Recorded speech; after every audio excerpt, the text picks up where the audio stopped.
एक बार एक बिजनेसमैन को काफ़ी लॉस उठाना पड़ा तो उधार पैसे लिए ब्याज पर, और जिससे पैसे लिए थे उसको दे नहीं पा रहा था, लौटा नहीं पा रहा था। और पैसे मांगने वाला एक दिन भी रुक नहीं रहा था। पैसे मांगने वाला आदमी बूढ़ा था और उसे बिजनेसमैन की बेटी को हासिल करनी थी, शादी करनी थी। इसलिए बूढ़े आदमी ने कहा, मैं सारा कर्ज माफ़ कर दूंगा अगर तुम अपनी बेटी की शादी मुझसे करवा दो। बिजनेसमैन ने मना कर दिया तो बूढ़े आदमी ने एक और ऑफर रखा, एक काम करते हैं, एक गेम खेलते हैं जिसमें एक छोटी सी पोटली में मैं 2 पत्थर डालूंगा, एक वाइट होगा और एक ब्लैक होगा, जिसमें बिजनेसमैन की बेटी को पत्थर उस पोटली में से निकालना होगा। अगर वाइट निकल गया तो सारा कर्ज माफ़ कर दूंगा और शादी भी नहीं करनी होगी।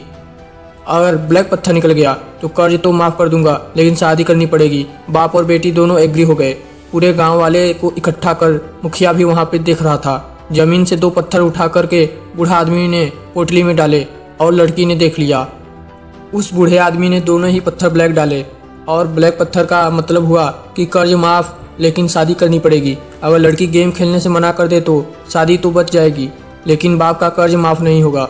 और अगर दोनों ही पत्थर निकाल के उस बूढ़े इंसान की बेइज्जती करे तो वो आदमी कभी ना कभी बदला जरूर लेगा। इसलिए लास्ट ऑप्शन था, कोई एक पत्थर निकालो जो कि ब्लैक ही निकलेगा और कर्ज माफ़ के साथ में उसको शादी करनी पड़ेगी। लड़की रहे चालाकी से गेम खेला, उसने एक पत्थर निकाला और एक्टिंग करके ग्राउंड पर गिरा दिया और वो पत्थर नीचे गिरे, बहुत सारे ब्लैक और वाइट पत्थर में मिल गया। लड़की ने कहा, ओह शिट, मेरे से गलती से गिर गया। लेकिन एक काम करते हैं, दूसरा पत्थर भी पोटली से निकाल कर के चेक कर लेते हैं। अगर पोटली में से अब वाइट निकला तो मैं जो उठाया वो तो ब्लैक होगा, और अगर पोटली से अब ब्लैक निकला तो मैं जो उठाया था वो वाइट होगा। बूढ़ा व्यक्ति वहीं पे फंस गया। पोटली से दूसरा पत्थर निकाला तो ब्लैक निकला, यानी कि नीचे गिरा हुआ पत्थर वाइट था। और ये पूरा गांव देख रहा था, मुखिया भी देख रहा था कि अब कर्ज माफ़ हो चुका है और शादी भी नहीं करनी पड़ेगी, क्योंकि पत्थर जो उठा के नीचे गिरा था गलती से, वो इसे कहते हैं कि टच सिचुएशन में चालाकी से दिमाग चलाना। इस तरह से छोटी छोटी कहानियों के माध्यम से मैं आपको ऐसे ऐसे बड़े लाइसेंस देने वाला हूँ कि आपकी ज़िंदगी भर काम आने वाले हैं। तो बिना एक सेकेंड भी बर्बाद करे आते हैं दूसरी कहानी पर। एक बिजनेसमैन के बीच किनारे पर बैठा हुआ था। मछुआरा देखा तो बोला कि इतनी मछली पकड़ने के बाद कितना वक्त लग जाता है। मछुआरा बोला, ज़्यादा नहीं, थोड़ा ही लगता है। बिजनेसमैन, तुम थोड़ी देर और फिनिशिंग करके कुछ और फिश क्यों नहीं पकड़ लेते, ज़्यादा पैसा कमाओगे। मछुआरा, और फिश क्यों, इतने काफ़ी न है। बिजनेसमैन, तो बाकी के टाइम करते क्या हो। मछुआरा, फिशिंग करके घर जाता हूँ, वाइफ बच्चों और दोस्तों के साथ टाइम स्पेंड करता हूँ, शराब पीता हूँ, मज़े करता हूँ, गिटार बजाता हूँ, नाच गाना चलाता हूँ, पार्टी होती है, फिर सो जाता हूँ। तुम ज़्यादा फिशिंग करके पैसे कमाओ, सेविंग करो और उसे बोट खरीद जिससे और ज़्यादा फिश पकड़ पाओगे कम वक्त में, और इस तरह से एक और बोट ले सकते हो। और इस तरह से तुम अपनी टीम बना लो, अपना काम दूसरों को भी, और वो टीम आपके लिए काम करेगी।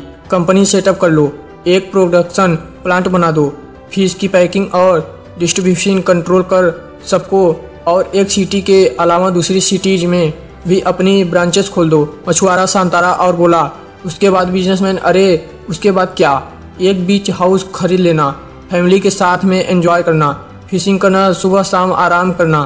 तुम्हारी टीम काम कर रही है, रात को दारू पी कर पार्टी, म्यूजिक और जलसे चलते रहेंगे। मछुआरा, बट ये तो मैं अभी भी करता हूँ। बिजनेसमैन आगे कुछ बोला नहीं। पता चला कि उसने अपना बिजनेस छोड़कर और फिशरमैन के साथ रहना शुरू कर दिया। आप कुछ भी कर रहे हो, आप पता करो कि उसके बाद वो क्या पाना चाहता है, वो क्या करना चाहता है। अगली स्टोरी, एक बार एक लड़का अमीर बनना चाहता था और वो गुरुजी के कहता है कि कोई काम बताओ जिससे मैं बहुत कमा सकूं।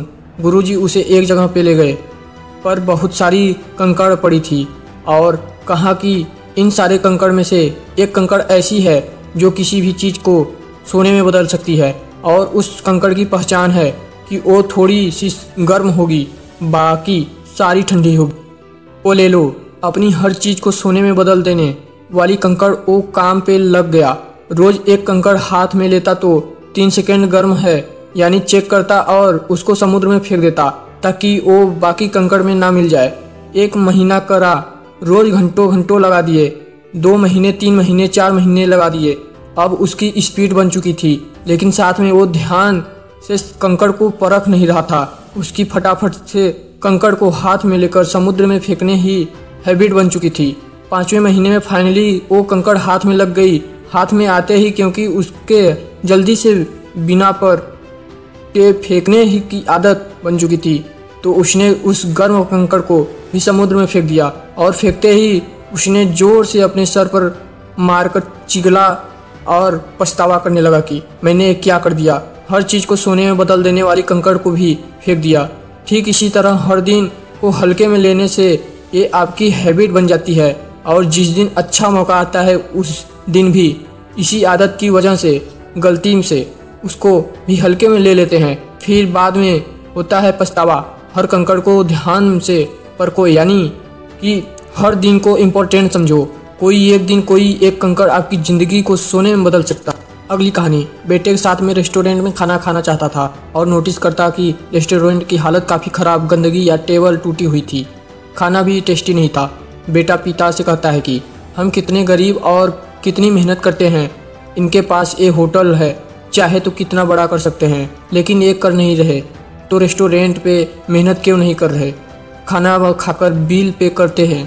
वक्त ओनर से लापरवाही का कारण पूछा तो बोला, इस रेस्टोरेंट में इतनी कमाई नहीं है, लोग नहीं आते, इसीलिए हम इस पे ध्यान देते नहीं, ना इन्वेस्ट करते हैं। हमारी कमाई एक ट्रक चलती है उससे हो जाती है।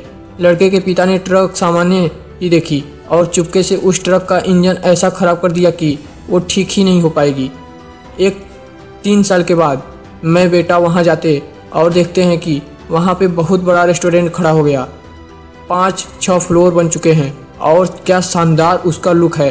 बेटे ने रेस्टोरेंट के ओनर से बात करी कि इतना सब कुछ कैसे हुआ, तो उसने बोला कि मेरी कमाई एक ट्रक चलती थी उससे होती थी और मैं रेस्टोरेंट पे बिल्कुल ध्यान देता नहीं था, लेकिन पता नहीं किस कारण से वो ट्रक खराब हो गई और उसे कोई ठीक नहीं कर पाया। इसलिए पैसे कमाने के लिए मजबूत मैंने रेस्टोरेंट पर ध्यान दिया और पता चला कि होटल मैनेजमेंट और बिजनेस करना मेरे अंदर था, मेरी अंदर की आवाज़ थी।